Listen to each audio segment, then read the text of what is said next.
महापालिकेच्या महापौर आणि उपमहापौर पदाची निवडणूक शनिवार 7 फेब्रुवारी रोजी होते आणि याच पार्श्वभूमीवर राजकीय घडामोडींना आता वेग आलाय। गुरुवारी एमआयएमचे आमदार मौलाना मुफ्ती इस्माईल आणि माजी महापौर एमआयएमचे गटनेते अब्दुल मलिक यांनी शिवसेनेचे नेते आणि राज्याचे शिक्षण मंत्री दादा भुसे यांची त्यांच्या जनसंपर्क कार्यालयात भेट घेतली। या भेटीत महापौर उपमहापौर निवडीची रणनीती निश्चित करण्यात आल्याचा अंदाज आहे। मात्र याबाबत शिवसेना आणि एमआयएमच्या नेत्यांनी मौन बाळगले। कट्टर मुस्लिम एमआयएम पक्ष आणि हिंदुत्ववादी शिवसेना पक्ष महापौर आणि उपमहापौर निवडणुकीत एकत्र येण्याची चिन्ह दिसतायत। एमआयएमनं महापौर पदाच्या निवडणुकीत माघार घेतली असली तरी उपमहापौर पदासाठी आमदार पुत्र हाफिज अब्दुल्ला यांना रिंगणात उतरवले।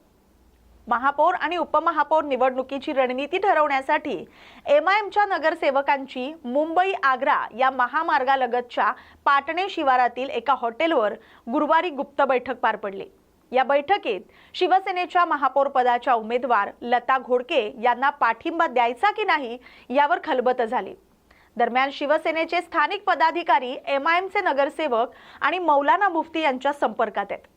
महापौर आणि उपमहापौर निवडणूक चुरशीची होणार असल्याचं राजकीय घडामोडींमधून दिसून येते।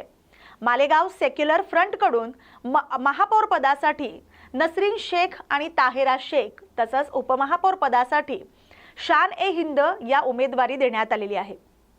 तर एमआयएमनं महापौर पदाच्या निवडणुकीतून माघार घेत उपमहापौर पदासाठी हाफिज अब्दुल्ला यांना उमेदवारी दिली आहे। महापौर पदासाठी शिवसेनेनं लता घोडके, उपमहापौर पदासाठी निलेश काकडे आणि नरेंद्र सोनावणे यांना रिंगणात उतरवलंय। दुसरीकडे जिल्हा परिषद पंचायत समिती निवडणुकीनिमित्त गेल्या काही दिवसांपासून प्रचार सभा, कॉर्नर बैठका यामुळे राजकीय वातावरण चांगलंच तापलंय। प्रचाराच्या तोफा गुरुवारी सायंकाळी थंडावल्यात। शनिवारी मतदान होणार आहे, त्यासाठी प्रशासन सज्ज झालं असून निवडणूक प्रक्रिया शांततेत आणि निर्भय वातावरणात पार पाडण्यासाठी सर्व यंत्रणा अलर्ट मोडवर आली आहे।